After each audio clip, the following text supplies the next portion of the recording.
When we originally talked about Oprah Winfrey on this show, on the radio show, about, I think, last week, I got this call on the radio. Listen.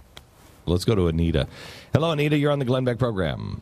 Yes, hi, Glenn. I guess what really has just upset me, this whole thing with Emmett Till, never since the history of our great nation has there ever been a couple brutally tortured like Channon Christian and Kristen Newsom in Knoxville, Tennessee. And I'm just wondering when, and I pray that it's you, is somebody going to share their horror? Because nobody, again, since the history of this great nation has ever been brutally tortured like that young couple. Okay. Never. All right, well, let me look into it. All right, so we said we would look into it. She asked when would somebody do something about it. And the answer is tonight. We did look into it.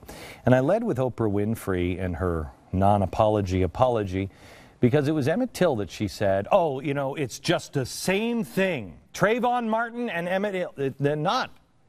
Emmett Till is not the same story as Trayvon.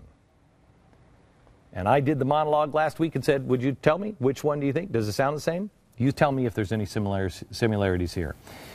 The names the woman gave me were Christopher Newsom and Channon Christian. Likely they mean as much to you as they did to me, but you'll never forget them after the next few minutes. Probably the first time you heard about them tonight. But the incident happened in 2007. Newsom, 23-year-old. He was a former standout baseball player. He was working as a carpenter. Christian, 21, was a student at the University of Tennessee. They had been dating for about 2 months. On the night of January 6th, they planned to watch a movie at a friend's apartment. When Channon didn't show up, she didn't show up to work the next day, the family became concerned, and they reported them both missing. Well, it turns out that the couple had made it to dinner, but when they arrived at the apartment complex where Christian's best friends lived, they were carjacked by multiple assailants. What followed was one of the most heinous, gruesome, senseless hate crimes ever. If you have kids, I suggest that you fast forward through this part of the program or put it on pause and watch it later. The evening started with a wonderful date, boyfriend and girlfriend. Now, here he was, gagged with a sock in his mouth. His ankles were bound with his own belt. His hands were tied behind his back, and his face was wrapped with a bandana. His head was covered with a sweatshirt that was tied around his neck. He was then violently raped with an object and beaten. One can only imagine the horror Christopher experienced as he was then forced to walk barefoot to the nearby railroad tracks, where he was shot in the neck and the back. But the shots didn't kill him. He fell to the ground and he was paralyzed. That's when the assailants stood over him, placed the gun against his covered head, and fired. They killed him execution style, but that's still not good enough. They then poured gasoline all over his body and set him ablaze. Now let me ask Miss Oprah Winfrey, what does that story sound like, Oprah? Gee, it sounds almost like Emmett Till, doesn't it? This is your Emmett Till story. It's not your sad hoodie story or your really tragically sad purse story. This is Emmett Till. And you really can't think of a more horrific way to spend your last moments on the planet Earth than what I just described, until you hear what happened to his girlfriend. She was taken back to the assailant's home. She was forced into a back room of the house where she was hogtied with strips of fabric from a bedding set. For several hours, she endured brutal sexual assaults. She was repeatedly raped in every possible way imaginable. She was then kicked and beaten with several objects, including a broken chair leg. She suffered major wounds to her genital area. She also had major blows to the head. Bleeding, she was finally dragged out of the back room and into the living room. Realizing that they had left DNA on the victim, the attackers tried to cover their tracks. They poured bleach all over her. Realizing that they left DNA in the victim, they poured bleach down her throat. She was still alive when they wrapped her body in a black garbage bag. They wrapped her head in a white plastic grocery bag. Then she was placed in a garbage can in the kitchen of the house. She was still alive. Her last minutes on earth were spent slowly suffocating in a garbage can after she had been savagely beaten and raped for hours.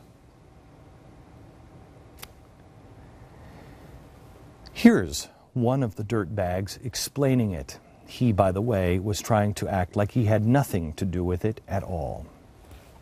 Sunday night,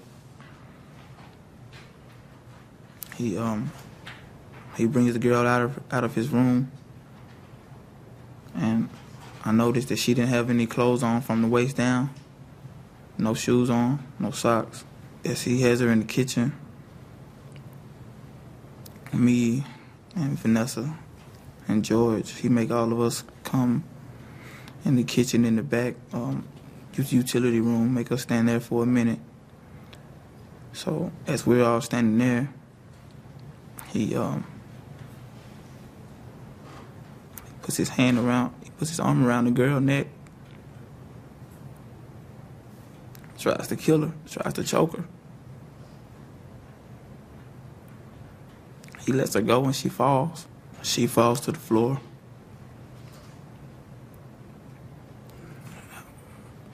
We're all thinking that he didn't kill that girl. He ties the girl up, put her in the garbage can. I just want to remind you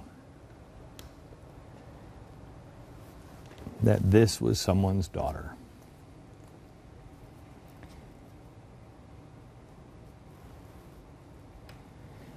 This is not your standard case. It's so far beyond rape. It was so violent. The only explanation for it is hate and evil. But was it labeled a hate crime? No. No. Did it receive media attention at the time? I apologize to you. I don't know if I even covered this story. I don't know how it didn't get on the radar.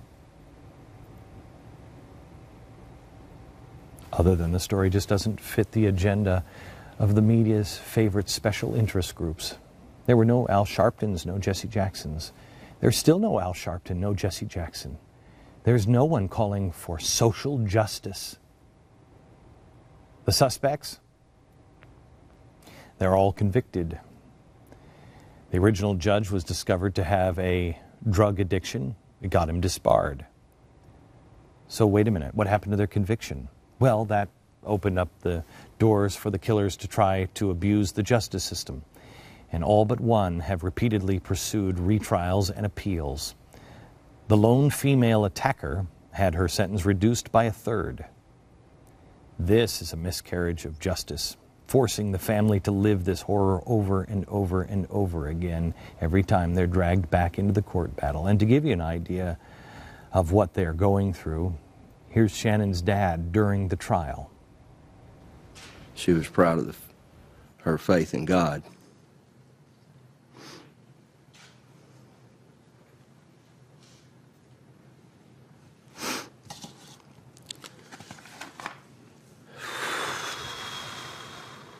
And one of the things that hurts the most is she was proud that she saved herself for a husband someday.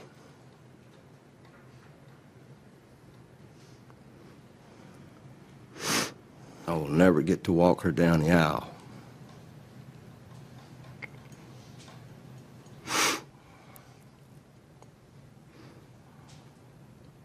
I will never dance with her at her wedding.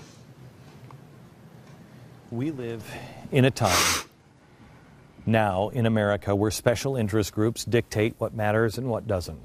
forgets the merits of what actually happened. Crimes are now judged based solely on who committed them and what they looked like and who the victim was. And if you don't fall into a group that has an Al Sharpton character hounding the media, well, then you're all out of luck.